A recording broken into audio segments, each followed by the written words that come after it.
예수님은 영원한 언약에 의해서 된 것이고 차이가 있다 이런 거죠. 예. 그 다음에 이제 8장으로 넘어옵니다. 8장에서는 뭐냐면은 사역의 차이, 그러니까 예수님이 하는 일과 그 다음에 구약의 제사장들이 하는 일, 이 사역의 차이가 뭐냐에 대해서 말씀을 합니다. 구약의 제사장의 사역과 예수님의 사역의 차이점을 변증하면서 예수님의 사역이 탁월한 것을 지금 유대인들에게 말하려고 하는 거죠. 영원한 제사장인 예수님의 사역은 구약의 제사장의 사역에 비해서 탁월하다라는 겁니다. 그러니 돌아가지 마라 이런 이야기거든요. 예, 탁월하다. 자, 어떤 점에서 탁월한가요? 우선 어떤 점이 다른가요? 사역하는 장소가 다르죠. 예수님 지금은 하늘에서 사역하시잖아요. 구약의 제사장은 땅에서 하는 거잖아요.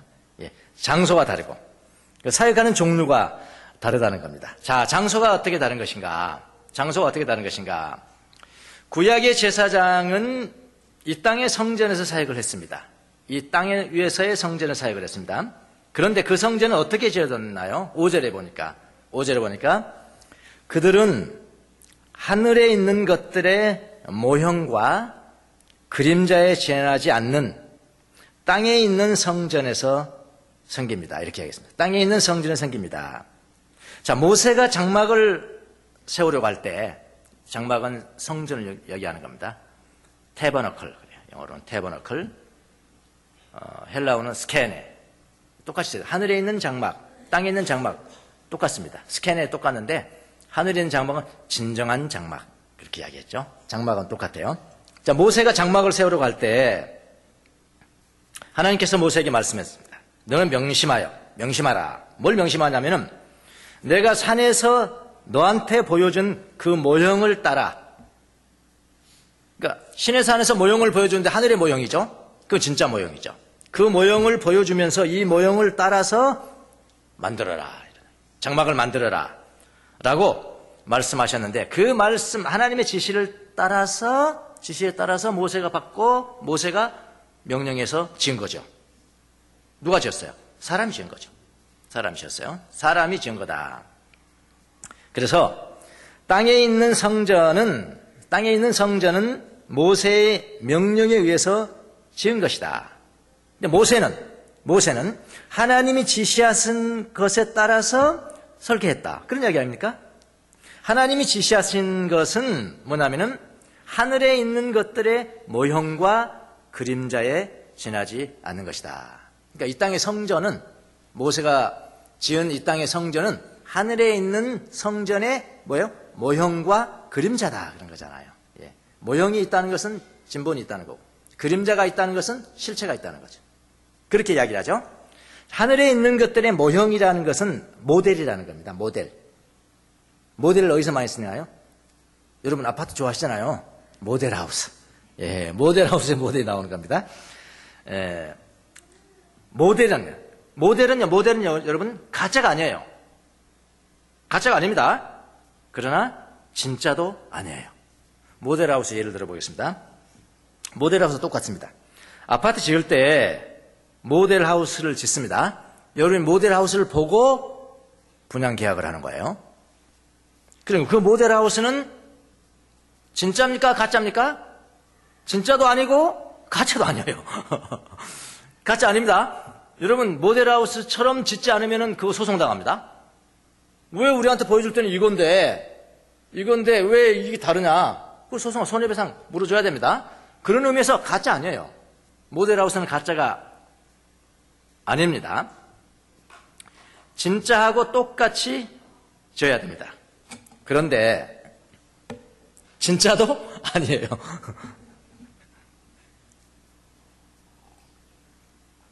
모델하우스는 진짜도 아닙니다. 왜냐하면은 진짜라면은 영원해야 되거든요.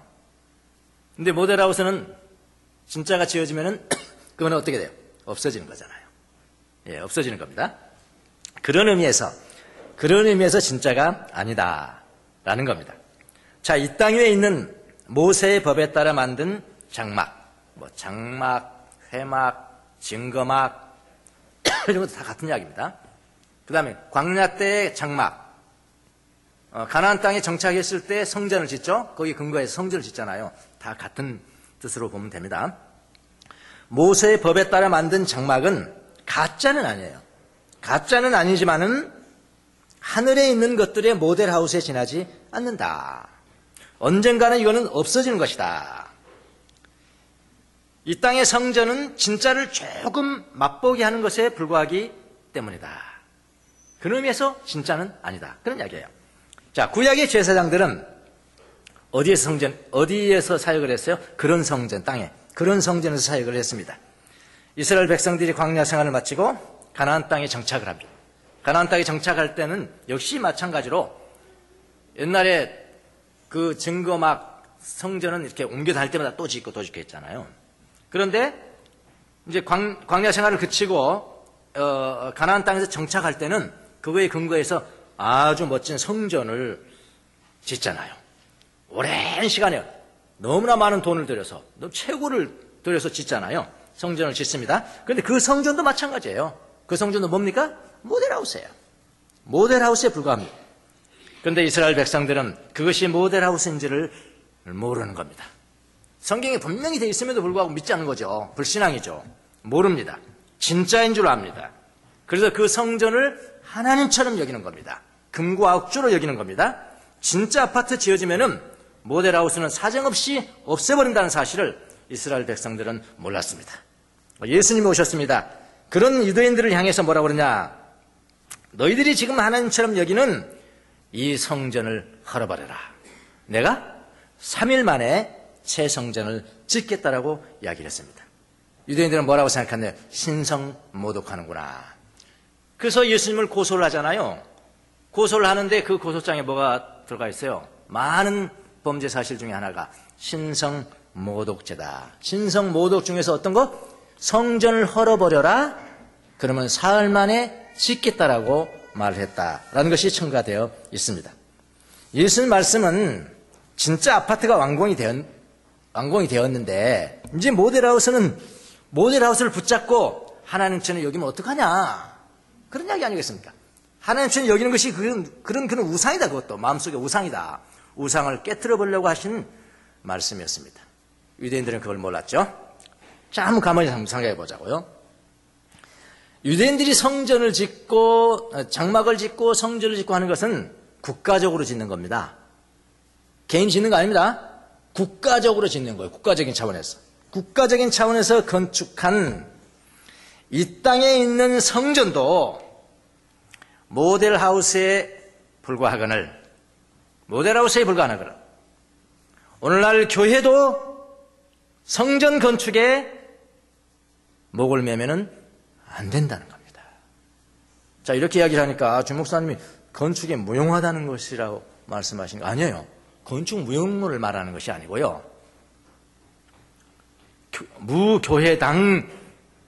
무교회당주의를 말하는 것도 아니고요.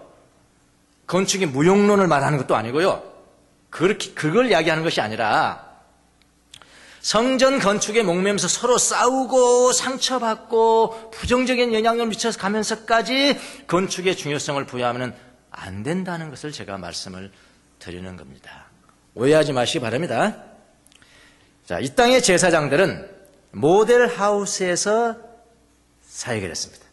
근데 그 모델하우스는 사람의 손으로 지은 것이다. 이런 이야기죠. 자, 이에 반해서 영원한 대제사장이신 예수님은 어디서 사역을 하냐 지금? 사람의 손으로 만든 성전에서 사역하지 않으신다. 그렇잖아요. 하늘에서 누가 사람이 만들겠어요? 주님이 만들어주시는 거죠.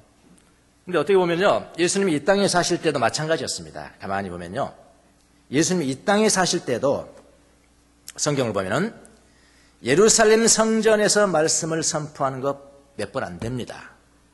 몇 번 안 돼요. 이러고 한번 세보면은 1년에 6월절 날 한 번씩 하면 3번 될까요? 그러면 3년 공생하셨다면은 한 3번쯤 됐을 것 같아요. 어릴 때 성전에 가본 거 있고요. 예루살렘 성전에서 말씀을 선포하는 것보다도 갈릴리 강가에서, 그렇죠? 갈릴리 강가에서, 산에서, 집에서, 길에서 유대인들이 발도 안 붙이는 사마리아 땅에서, 그렇잖아요. 그런 곳에서 사역할 때가 훨씬 많았습니다. 그러나 지금은 예수님은 어디에서 계십니까?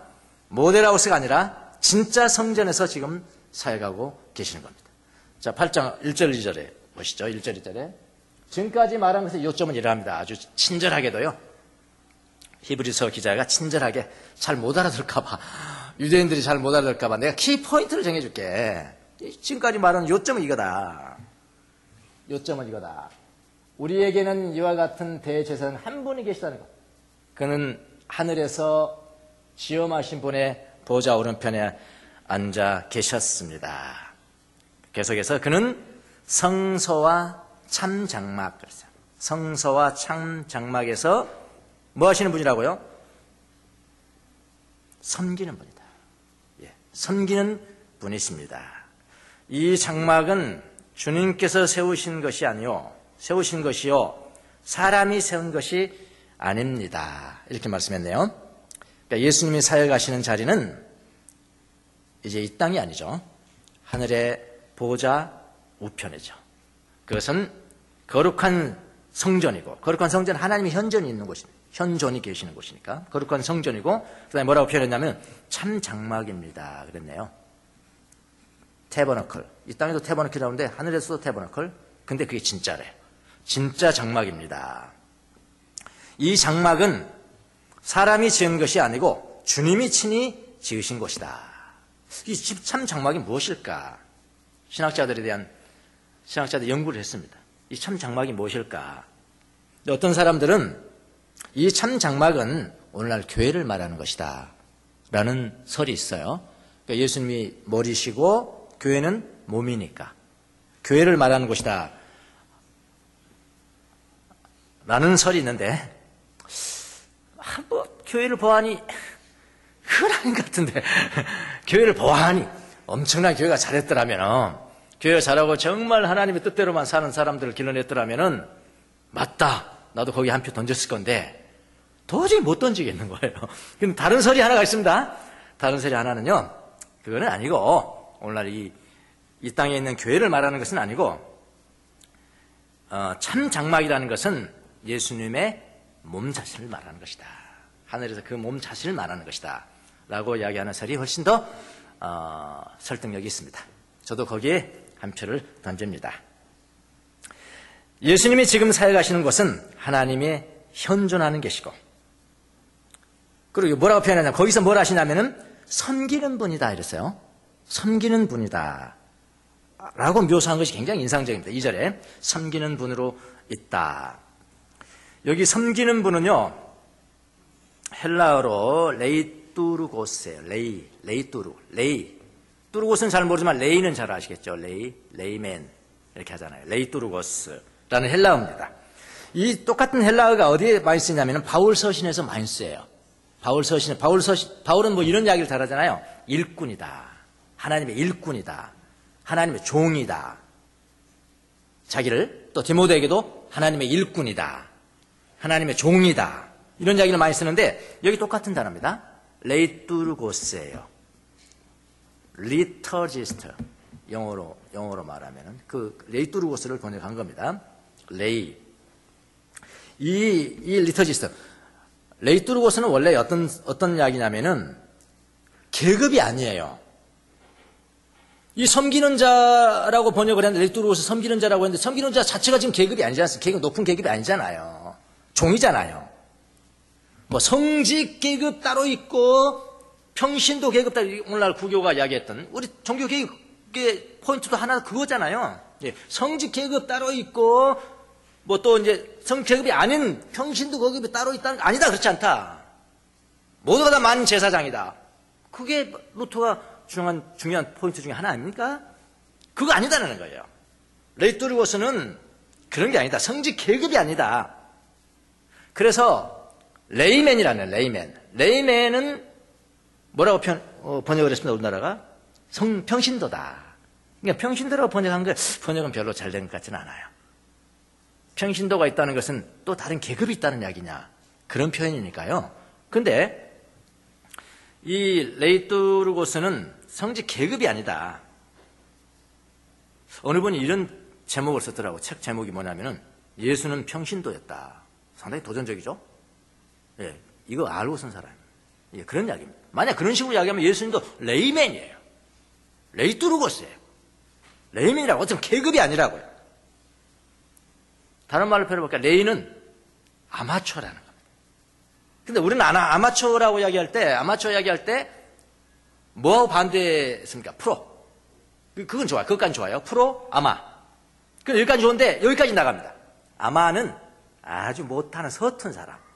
아마추어는 서툰 사람, 프로는 아주 잘하는 사람한테 그거 잘못된 겁니다. 아니요, 아마는 못한 사람 아니에요. 아마는 뭐냐면요, 그걸 직으로 삼지 않아요. 나 이거 직으로 삼지 않으면 내가 굶어 죽으니까 그거 아니에요. 아마추어는 좋아서 잘하는 사람이에요. 좋아서 하는 사에 강조점이 있는 거예요. 좋아서. 동의하시잖아요. 아마추어는 좋잖아요. 예. 여러분, 우리가 조금 아마추어로 음악을 한다 합시다. 뭐 한다. 조금 연습하면 못하겠습니까? 그렇잖아요? 좋아하잖아요. 자기 빼고. 못하는 사람 빼고. 아마추어, 잘하는 아마추어가 있다니까요. 프로 못지않게 잘하는 사람. 근데 그 사람 특징이 뭐냐면, 너무 좋아. 너무 좋아. 오히려 아마는, 레이맨이라는 것은 이런 면에 더 강조를 줘야 된다. 예수님이 그런 분이라는 거예요. 예수님이 사역자인데, 섬기는 분인데, 레이뚜르고스인데, 그걸 레이맨인데, 너무 좋아서, 계급을 이렇게 만들고, 그러신 분이 아니고, 그렇게 지금도 종으로 일하신다. 참 인상적인 단어입니다. 섬기는 분입니다. 사역하는 분입니다. 예수님은 지금도 하늘 성소에서 일하시는 분이래요. 일하시는 분이고요. 일꾼이시고요. 어떤 마음을 가지고요? 너무 좋아서, 너무 사랑스러워서 이 땅에 있는 자녀들, 하나님의 자녀들에게 다가가는 것이 너무 좋아서 이 땅에 하나님의 자녀들을 세워주는 것이 너무 사랑스러워서 너무 좋아서 그렇게 평신도처럼 일하시는 분이다. 그런 위로가 되는 인상적인 단어 아닙니까? 레이뚜르고스가 그렇게 일하신다는 것입니다. 자, 그럼 두 번째로 하늘 성전에서 일하시는 분인데 하늘 성전에서 그분이 어떤 일을 하시나요? 이 땅의 제사장의 일과는 어떻게 다를까요? 이 땅의 제사장의 일은 그건 종교적입니다. 다분히 종교적이에요. 그건 계급입니다. 계급. 종교적이고요. 금방 없어져요. 영원하지 않아요. 영적이지 않아요. 그런데 예수님께서 하시는 사역은 영적이죠. 영원하죠. 그리고 이 땅의 구약의 제사장들이 하는 것은 그거는 하나의 과정이었어요. 예비하는 것입니다. 준비하는 겁니다. 그런데 예수님께서 하시는 이런 파이널이에요. 종결입니다. 종결. 준비도 아니고요. 더 이상도 아니고요. 이건 왜냐하면 영적인 사역이기 때문에 그런 파이널인 겁니다. 6절에 보십시오. 6절에. 그러나 이제 그리스도께서는 더욱 훌륭한 직무를 맡으셨습니다. 더욱 훌륭한 직무를 맡으셨습니다. 여기 직무가 사역입니다. 아까 섬기는 자를 레이뚜르고스라고 그랬는데 여기 직무가 뭐냐면 레르뚜르기아.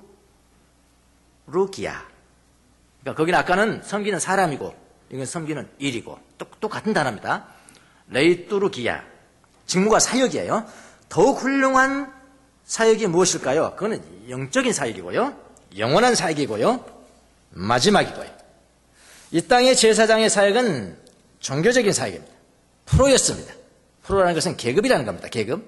프로였습니다. 성직이었어요. 그것은 이 땅에서만 국한된 겁니다. 이 땅에서의 사역이었습니다. 일시적인 것이었죠. 그러나 예수님의 사역은 영적이고요. 아마추어라는 의미는 잘 이해하셔야 됩니다. 아마추어고요. 못한다는 것이 아니에요. 아마추어 같고요. 평신도 같고요. 마지막으로 정결짓는 사역이고요. 영원하죠. 자, 예수님이 하시는 구체적인 사역이 무엇일까요? 성경 말씀대로 한다면 뭐라고 이렇게 됐습니다. 새로운 언약에 기초한 중재자시다. 중재자시래. 중재자. 중재자라는 의미가 뭡니까? 양쪽이 원수같이 지냈는데 양쪽의 평화를 위해서 개입하시는 것. 그 중재자입니다. 사람도 중재자 진짜 힘듭니다. 가능한 한 개입하지 않는 게 사람은 좋아요. 근데 우리 예수님은 개입할 능력이 있으신 분이니까요. 하여튼 양쪽이 원수같이 지내는데 화해시키기 위해서 중재하신다. 그분이 중재하시면은 하나님은 예수님을 통해서 우리와 친구가 되고 우리는 예수님을 통해서 하나님과 친구가 된다. 이걸 뭐라고 그러니까 샬롬이라, 평화라고 그렇게 표현을 합니다. 하나님이 이 땅의 모든 인류와 평화하기를 원하세요. 아들 예수 그리스도를 통해서 그렇게 하십니다. 이것을 가르쳐 뭐라고 하냐? 더 좋은 새로운 언약이라. 요거는 우리말로는 신약이죠. 옛날에 유대인들한테만 그렇게 할 것이다. 이렇게 제사 지내고 이거 지키고 이거 지키고 이거 지키고 해라. 그 정도만 하는 한 내가 너희들을 인도해 주겠다. 그런 옛날 언약, 옛날 그걸 구약이라 그렇게 이야기합니다. 이 영적인 사역을 위해서 예수님은 하나님의 보호자 우편에서 우리를 위해서 뭐 하냐면 중보 기도를 하신다는 거예요. 중보 기도를 하신다.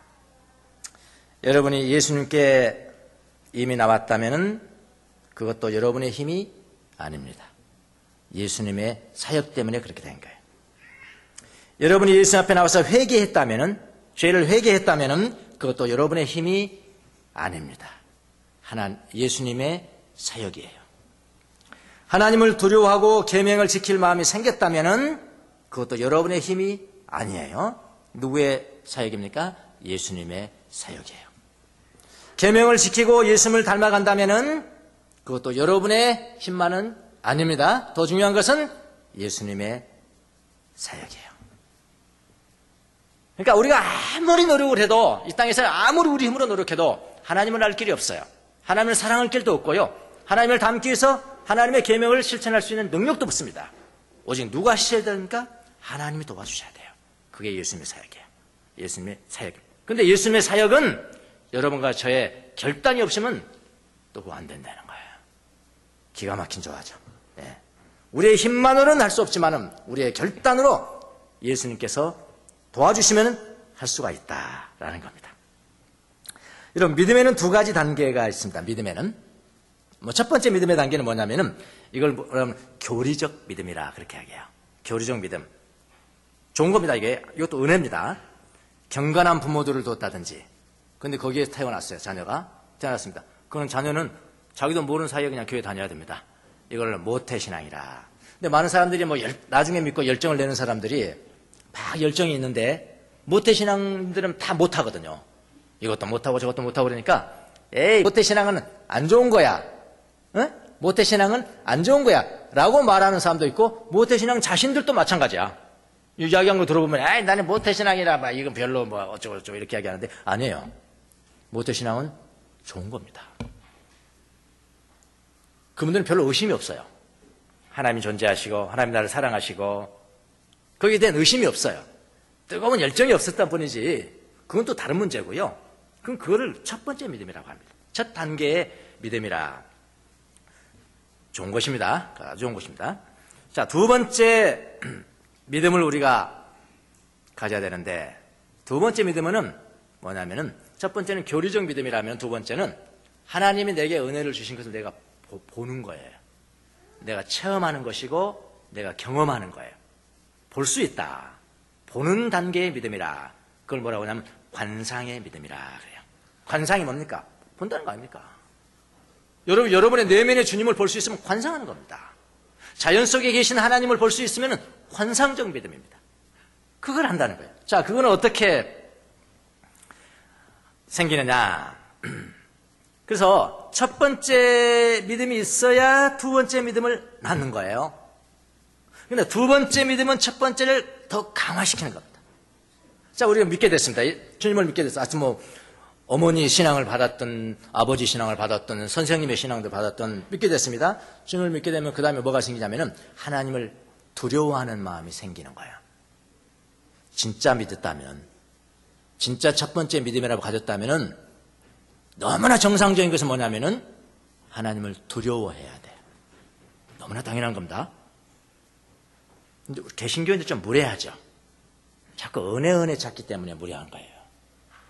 은혜와 두려워하는 것은 상충되는 거 아니에요. 신앙생활을 갖자마자 우리가 필요한 것은 뭐냐면 두려워하는 겁니다. 근데 어떤 사람은 죄가 많아요.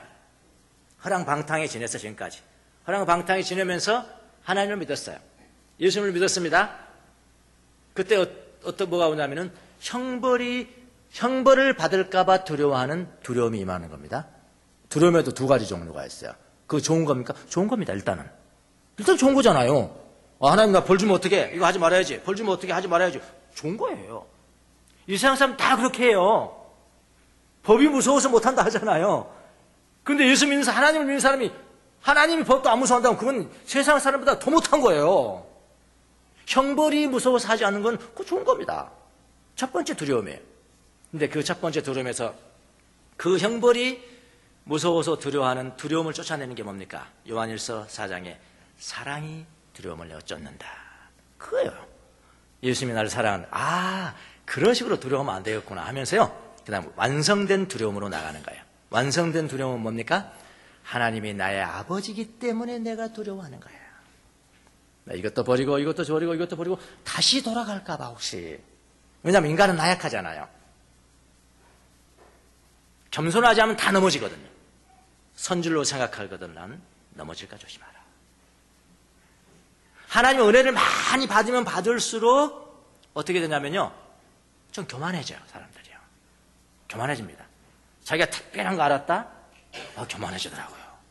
저 사람 왜 저렇게 됐을까? 교만해져요. 여러분 하나님의 은혜를 받는다는 것은 뭐냐면은 하나님이 그만큼 빚졌다 이렇게 생각하시면 됩니다. 내가 10만큼 받았어요. 어떤 사람이 1을 받았어요. 10,000원 진 겁니다. 10,000원 빚진 겁니다. 나는 10을 받았어요. 10만 원 빚진 겁니다. 그럼 더 겸손해야 되는 거죠. 빚쟁이가 떠드는 거 봤어요? 빚쟁이가 떠드는 거 맞냐고요. 빚을 많이 질수록 더 겸손해져야 돼요. 좀 마태복음 요즘 또 묵상을 하면서 예수님이 문둥병 환자를 고쳐주잖아요. 문둥병 환자를 고쳐줘요. 고쳐주는데 뭐라고 하냐? 고치고 난 다음에 뭐라고 그러시냐면 예수님이 문둥병 환자한테 다른 데 가서 떠들지 마라. 떠들지 마라. 대신 너의 몸을 제사장에게 보이고 모세가 명한 예물을 드리고 그 다음에 사람에게 증거하라. 그렇게 이야기를 하거든요. 왜 떠들지 말라고 그랬을까요? 저 같았으면 안 그랬을 것 같아요. 야 떠들어라. 떠들 때 난 문둥병이 나왔어요 떠들 때 분명히 말해야 된다. 이건 빼놓으시면 안 한다. 밝은 교회 담임 목사님이신 주명수 목사님이 안수해서 나왔습니다. 그거 반드시 떠들어야 된다. 나 같으면 이럴 것 같은데. 그러면 교회 부흥도 되고 좋지 않았죠? 막 몰려올 건데. 떠들지 말라는 거예요. 떠들지 마라. 왜 그랬었을까를 저는 묵상을 했습니다. 혹자는 이렇게 이야기를 합니다. 떠들면은 또 유대인들이 바리새인과 서기관들 와서 왜 핍박하고 예수님 핍박하고 그러니까 떠들지 말랬다는 거예요. 예수님께 당신을 위해서, 자기 자신을 위해서 떠들지 말랬다는 거예요. 예수님이 서기관과 바리새인들이 협박을 두려워했습니까? 그분은 협박이건 평화건 동일하세요. 죽음과 삶이 동일하세요. 명예와 불명예가 동일하세요. 부와 가난이 동일하세요. 죽음 앞에 두렵지 않으신 분이 뭐 그걸 두려워하십니까? 아니에요. 저는 예수님 당신을 위해서 그렇게 말씀하신 것이 아니라 바로 그 연약한 문둥병에서 나은 사람 자신을 위해서 예수님께 그런 말씀하셨다는 것을 깨닫겠습니다. 왜냐하면 사람이 떠버리잖아요. 은혜를 정말로 문둥병에서 나왔으니까 굉장한 빚을 진 거예요. 사실은요. 예수님 앞에 하나님 앞에 굉장한 빚을 졌다면 더 낮아져야 되는 거라고요. 근데 떠버리고 다니면요. 어느샌가 나는 특별한 사람이에요. 여러분 저는 특별한 사람입니다. 이렇게 제가 나왔습니다. 특별한 사람이다. 떠들고 다니는 거야. 그럼 갈수록 교만해지는 거거든요. 그거를 두려워했던 겁니다. 오늘도 그런 사람 많아요. 교도소에 막 살인죄를 져가지고 살인수로 보역하다가 막 예수님 믿고 목사가 되어버렸다는 거예요. 그거 떠들면 안 되는 거예요. 그만큼 빚진 거예요. 만약 진짜라면 그만큼 조용해야 돼요. 삶으로 증거해야 된다고요. 막 떠들면 안 되는 거. 그건 그냥 또 나가는 거예요. 경외심. 중요한 거죠. 경외심도 두 가지 종류가 있는데 형벌을 두려워하는 경외심 첫 번째 괴로움. 이것도 괜찮아요. 근데 사랑이 그 두려움을 내어준다는 경험이 있어야 돼요. 그 다음에 완성된 두려움. 그건 뭐냐면 내가 하나님이기 때문에 내가 하나님을 두려워하는데 내 인간이 연약해서 교만해져서 다시 옛날로 돌아갈까 봐. 다시 옛날로 돌아갈까 봐 두려워한 두려움. 이거는 완성된 두려움이다. 그래서 시편에도 그런 이야기를 했죠. 112편에 하나님을 경외하며 하나님을 기뻐하는 자는 복이 있다. 그러니까 기쁨과 경외는 같이 있는 거예요. 이렇게 그렇게 하잖아요. 그래 경외심 때문에 하나님의 말씀을 지킵니다. 그리고 덕을 쌓아요. 덕을 쌓는데 실천합니다. 몸에 관련된 덕을 실천한다고 그랬죠. 몸에 관련된 덕을 실천한 첫 번째 덕이 뭐였냐면은 침묵이었어요. 침묵입니다. 침묵. 은혜 받은 거 막 떠버리는 거 아니에요. 이 땅에서의 법에 따라서 절차에 따라 살고 사람들에게 증거하는 사람 되어라. 예수님께서 문둥병 환자는 그렇게 말씀하셨잖아요. 침묵. 침묵하고 금식하고 철야하고 시편 낭송, 시편으로 기도하고 그 다음에 기도하고 하나님 기도하고 영적인 독서를 하고 영적인 독서를 하고 영적 지도자들에게 질문하고 이런 7가지 기본적인 육체에 관련된 덕을 쌓는다고 그랬습니다. 근데 우리는 다 놓쳤어요. 지금 침묵 놓쳤죠. 금식도 놓쳤죠.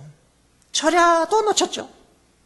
철야 대신에 초저녁 기도, 심야 기도도 아니야 요즘은 초저녁 기도, 다 놓쳤죠. 시편 낭송 놓쳤죠. 기도는 합니다. 영적인 독서 놓쳤죠.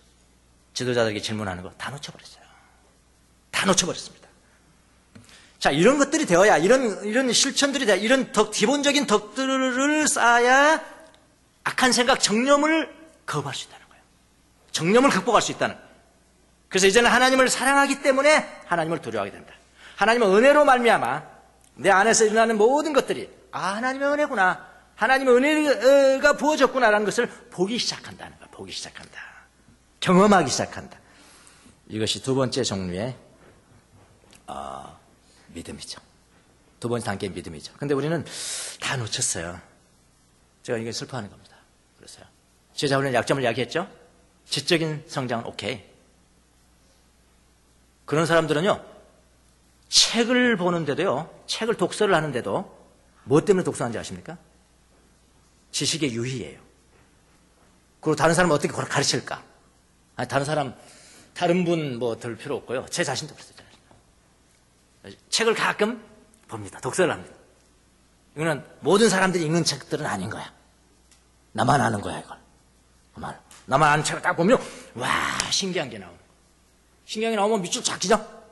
밑줄 그으면서 무슨 생각을 하냐면은, 이거 우리 교인들한테 가르쳐야지, 이거. 그거 생각하고 있더라고요. 그래서 제가 회개했죠. 자기 성찰하면서 성찰의 기도를 썼습니다, 제가. 하나님, 진짜 독서를 한다는 것은 많이 읽어서 많은 지식을 쌓는다는 것이 아니고, 이걸 다른 사람들에게 가르치기 위해서 내가 독서를 하는 것이 아니라, 이 글에, 이 책에서 기록된 바를 내가 실천하기 위해서 해야 되는 것인데, 자기는 딱 빠지고 너희들 해라. 이것이 교만이 아닌가요? 나의 성장과는 전혀 관계없는. 저도 그런 짓 하고 있더라고요. 영적 독서라도. 그러니까 사람이 조금 다른 사람과 다른 거 한다면은 교만해져요. 마지막은 교만해집니다. 옛날에 어떤 목사님은 막 독서를 그렇게 많이 한대요. 자기 뭐 월급에, 그래서 그렇게 이야기했어요. 월급에 뭐 10%인지 하여튼 뭐 프로테인이 굉장한 돈을 다 책으로 사고 일주일에 뭐 몇십 권을 읽는다는 거죠. 와, 굉장하다. 난 저렇게 못하는데. 굉장한 자라. 별거 아니더구만. 팍팍 쓰러져 나가더고. 이제야 깨달았어. 독서는, 영적인 독서는 내가 실천하는 거야. 거기에 기록된 것을 내가 먼저 실천하라고 주신 거예요. 근데 교만했어요. 다른 사람 하지 않는 거고. 하여튼 그렇게 교만해집니다. 이렇게 해서 우리가 성장해야 되는 것인데. 그리고 우리 지금 영성 훈련하는 게 제일 첫 번째 지금 단계가 지금 뭡니까? 수행 아닙니까? 그냥 수행이잖아요, 수행. 악한 생각들을 정복하는 수행이거든요. 우리가 이걸 다 놓쳐버렸기 때문에. 영적인 성장이 뭡니까? 교회 자주 나오고, 헌금 잘하고, 봉사 잘하고. 근데 집에만 가봐. 부부간에 싸우고, 분노하고, 신경질 내고, 그게 성장입니까?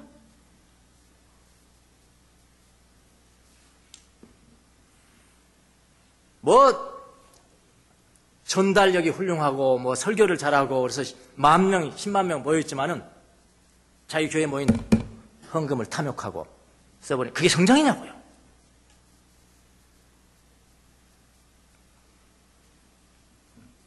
옛날에는 다 그렇게 했는데, 이 기본적인 이 악한 생각들을 극복을 해서 그야말로 무정념, 안식의 상태, 평화로운 상태가 됐을 때 그때 주님의 역사를 비로소 보기 시작했고, 그랬는데 우리는 이거를 놓쳤다.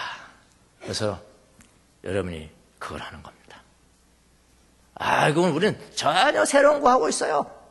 그리고 못하는 사람한테 가서 우리는 전혀 새로운 거 하고 있고요. 우리는 영성일지도 쓰고요. 렉시오 디비나도 하고. 그거 어쩌단 말이고.